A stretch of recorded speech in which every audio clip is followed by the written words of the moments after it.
শনির রাশি পরিবর্তন মেষ লগ্নের জীবনে কি পরিবর্তন আনবে সেটাই হচ্ছে আমাদের আজকের আলোচনার মুখ্য বিষয়।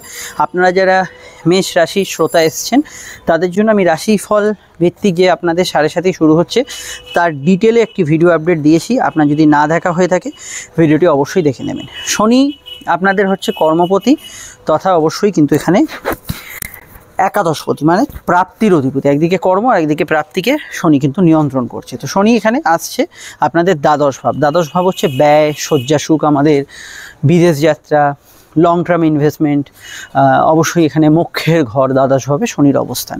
এবং শনি যে ভাবগুলো দৃষ্টি দিচ্ছে আপনারা দেখতে পাচ্ছেন, আমি হালকা আকাশি রঙের এখানে মেনশন করে দিচ্ছি। শনি দিচ্ছে আপনাদের দ্বিতীয় ভাবে দৃষ্টি দিচ্ছে, যেটা সঞ্চয় ভাব। শনি দৃষ্টি দিচ্ছে আপনাদের অবশ্যই ষষ্ঠ ভাব, রোগ ভোগ শত্রুতার ভাব। এবং অবশ্যই শনি দৃষ্টি দিচ্ছে আপনাদের ভাগ্যস্থান, অর্থাৎ এখানে ভাগ্য বা পরিস্থিতি নিয়ন্ত্রণ হয়। তো এই দৃষ্টিগুলোরও একটা প্রভাব আছে। তো প্রথম কি ফল পাবেন দেখুন, শনি প্রথমেই দশমপতি হিসেবে দ্বাদশে আসার জন্য কাজের পরিসর আপনার বাড়বে। কাজের যে আপনার যে এরিয়াটা ছিল সেই এরিয়াটা বাড়বে। হতে পারে নতুন কিছু দায়িত্ব সংযোজিত হলো, হতে পারে এখানে কাজের সূত্রে আপনার কোনো ব্রাঞ্চ ট্রান্সফার হলো। এবং যাদের জন্মছকে বিদেশ যাত্রার যোগ আছে বা বিদেশে কাজ করার যোগ আছে, এমনকি দূর রাজ্যে বা রাজ্যের বাইরে কোনো যোগ আছে, আপনার জন্মস্থান থেকে বেশ কিছু দূরে যাওয়ার যোগ আছে, সেই সমস্ত ক্ষেত্রগুলোতে শনির প্রভাবাধীন হওয়ার জন্য এই সময় বিদেশ যাত্রা, দূরযাত্রা হওয়ার একটা সম্ভাবনা জোরালোভাবে থাকছে। শনির এই ট্রানজিটটা যেটা দ্বাদশ ঘরে হচ্ছে, এটা অবশ্যই বিদেশে থাকা যারা ব্যক্তি আছেন, বিদেশে যারা অলরেডি আছেন, তাদের কাজের ধরনের পরিবর্তন কিছু আনবে, নতুন কিছু যোগাযোগ আনবে। এবং বিদেশি টাকা যারা অর্থ উপার্জন করছেন, দেশের মাটিতে বসে হোক বা বিদেশে থেকে হোক, তাদের ক্ষেত্রে আয় বৃদ্ধির সম্ভাবনা ঘটাবে। কিন্তু শনি দ্বাদশ গোচর করার জন্য আপনার শয্যা সুখে কিছুটা বাধার সৃষ্টি করবে। সেটা ঘুমের ডিস্টারবেন্স বা কোনো স্বামী স্ত্রীর মধ্যে বেড প্লেজার, এগুলোর মধ্যে কিছুটা বাধার সৃষ্টি করতে পারে শনি। এটা অবশ্যই আপনাদের দশ অন্তর্দশা এবং আপনার জন্মছক বিচার করি এটা দেখতে হবে, কিন্তু এটার হওয়া সম্ভব। রাহুর প্রকোপে যাদের প্রচণ্ড খরচ বেড়েছিল তাদের আগামী মে মাস থেকে 18ই মের পর থেকে অত্যধিক খরচের জায়গাটা অনেক অংশে কমে আসবে এবং আপনার এই বিষয়টা অবশ্যই কন্ট্রোলে থাকবে। শনি দ্বাদশে থাকার জন্য আপনার মধ্যে কিছু চিন্তা ভাবনার পরিবর্তন হবে। কেন দ্বাদশে আমাদের এখানে সাবকনসিয়াস মাইন্ড, আপনার অন্তর্মনের চিন্তা বা আপনার যে ধ্যান ধারণাগুলো ছিল সমাজের প্রতি, ব্যক্তিগত জীবনের প্রতি, আপনার পরিবারের প্রতি, তার মধ্যে একটা পরিবর্তন বা রোটেশন এখানে আসবে শনির প্রভাবে। এটার বিষয়ে যদি আপনি কিছু নেগেটিভ ফিল করেন, সেক্ষেত্রে জ্যোতিষীয় পরামর্শ অতি আবশ্যক বলে আমার মনে হয়েছে। অনেকের মধ্যে একটু অলসতা বা ঘুম কাতুরে ভাব, এটা কিছু বিষয়ে থাকতে পারে। এটা সাময়িক সময় থাকবে। শনি যখন আলাদা আলাদা নক্ষত্রে থাকবে তার ফলও আলাদা আলাদা শনি প্রদান করবে। এবার আসা যাক শনির দৃষ্টি। শনির দৃষ্টির ক্ষেত্রে শনি প্রথম যে দৃষ্টিটা দেবে দ্বিতীয়ভাবে, এই দ্বিতীয়ভাবে দৃষ্টি আপনাদের ক্ষেত্রে খরচের জায়গাটা অবশ্যই কিছুটা কমাবে, কিন্তু ভুল খাতে ইনভেস্টমেন্ট না হয়ে যায়, সেই শর্ট টার্ম মানে লং টার্ম ইনভেস্টমেন্ট না, শর্ট টার্ম ইনভেস্টমেন্ট, সেইগুলোতে কিন্তু একটু খেয়াল রাখতে হবে। কোনো ক্ষেত্রে আত্মীয় স্বজনের সঙ্গে মানসিক দূরত্ব বাড়ার সম্ভাবনা রয়ে যাচ্ছে, এটা অবশ্যই হরস্কোপে আমাদের লক্ষণীয় বিষয়।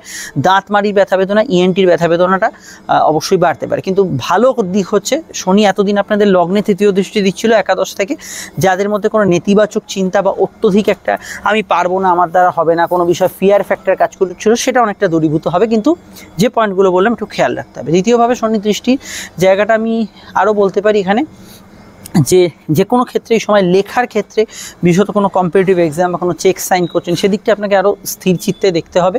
কোনো ভুলচুক হচ্ছে কিনা, এটা একা দিনের ব্যাপার নয়, দীর্ঘ সময়ের ব্যাপার। এই দিকটা খেয়াল রাখতে হবে এবং এই প্র্যাকটিসগুলো আপনার কিন্তু করা দরকার। এবং শনির পরবর্তী দৃষ্টি হচ্ছে আপনাদের রাশি ষষ্ঠ স্থান। ষষ্ঠ হচ্ছে এখানে আপনাদের রোগ ভোগ, আরোগ্য লাভ, শত্রুতা, এগুলোর ক্ষেত্রে আমি বলবো শনি যে দৃষ্টিটা ষষ্ঠভাবে যাচ্ছে এবং কেতুরও ষষ্ঠ স্থান থেকে সরে যাওয়া, এটা মে মাসের পর থেকে শত্রু নাশের যোগ থাকবে। কিন্তু শনির দৃষ্টির প্রভাবে মাঝে মাঝে শত্রু কেউ কিছু করতে পারে, কেউ সমস্যা করতে পারে, কেউ কোনো প্রবলেম ক্রিয়েট করতে পারে, এই ধরনের চিন্তা ভাবনা বা মানসিক চিন্তা এটা কিন্তু আপনাদের ক্ষেত্রে বাড়তে পারে। কিন্তু শত্রু তথাকথিতভাবে যে বাস্তবিক অস্তিত্ব সেটা অনেকটা কম থাকবে।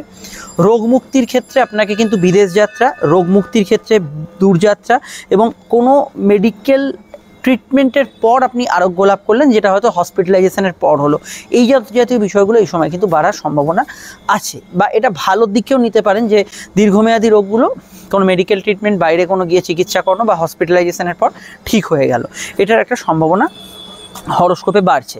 এবং আমি এটা বলবো দীর্ঘমেয়াদী লোন পরিশোধ করার ক্ষেত্রে সময়টা কিছুটা ভালো যেতে পারে। নতুন লোন নিতে হলে আগামী 2.5 বছর যে সময়টা আপনার অবশ্যই বড় লোন যেগুলো থাকবে, যেমন ধরুন বাড়ির লোন বা মর্টগেজ লোন কিছু নিচ্ছেন, সেগুলোতে অবশ্যই কিন্তু আপনার অ্যাস্ট্রোলজিক্যাল কাউন্সেলিং করিয়ে নেওয়া উচিত বলে আমার ব্যক্তিগত মত।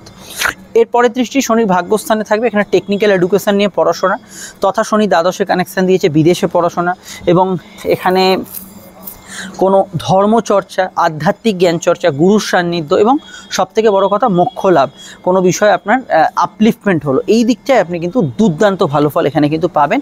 এবং যে কোনো গবেষণা, রিসার্চ, সাধনা এই জাতীয় ক্ষেত্রগুলোতেও আপনাকে ছক কিন্তু নিরাশ করবে না। এই বিষয়গুলো আপনি গুড রেজাল্ট এখানে কিন্তু পাবেন। তবে আমি বলবো শনির ট্রানজিট 29 তারিখে হলো, সময়টা একটু হচপচ থাকছে। আগামী মে মাসের 18 তারিখের পর থেকেই সময়টা অনেকটা স্টেবল হবে। তার আগে অবধি সময়টা আপনার চাকরি নিয়ে চিন্তা থাকবে, খরচের পরিমাণ অধিক থাকবে, লো অর্গান ডিজিজের বিষয়ে আপনাকে খেয়াল রাখতে হবে। এই বিষয়গুলো আপনাকে কিন্তু এই সময় ফোকাস করতে হবে, এবং অবশ্যই মে মাস থেকে আপনারা এই বিষয়টায় ভালো ফল পাবেন। আরও বিষয়গুলো আমি পরপর জানাবো, আপনারা সঙ্গে থাকবেন, সেখানে আরও বিষয় জানতে পারবেন। তীর্থ ভ্রমণ বা ধর্মস্থানীয় ভ্রমণ এই সময় বেশি হবে, এই আগামী 2.5 বছরের সময়কালটা। এটা অবশ্যই লগ্নের ক্ষেত্রে প্রয়োজন। রাশি যারা এসছেন তার রাশির ভিডিওটা দেওয়া আছে, অবশ্যই দেখে নেবেন। 7.5 পূর্ণ প্রভাব নিয়ে আলোচনা করা হয়েছে, সেটা কিন্তু মিস করবেন না। চলে আসছি আমরা পরবর্তী লগ্নরাশি আলোচনায়। ফোন নাম্বার যেটা পেলেন এটা আমাদের যোগাযোগের নাম্বার। যে কোনো প্রয়োজন সমস্যা এই নাম্বারে কল বা হোয়াটসঅ্যাপ করে বুকিং করে আমাদের সঙ্গে আপনি যোগাযোগ করে নেবেন। প্রত্যেকটা ক্ষেত্রে পূর্ণ বিস্তারিত এবং সময় সাপেক্ষ আলোচনা পাবেন। শুরু করছি পরবর্তী বিষয়ে।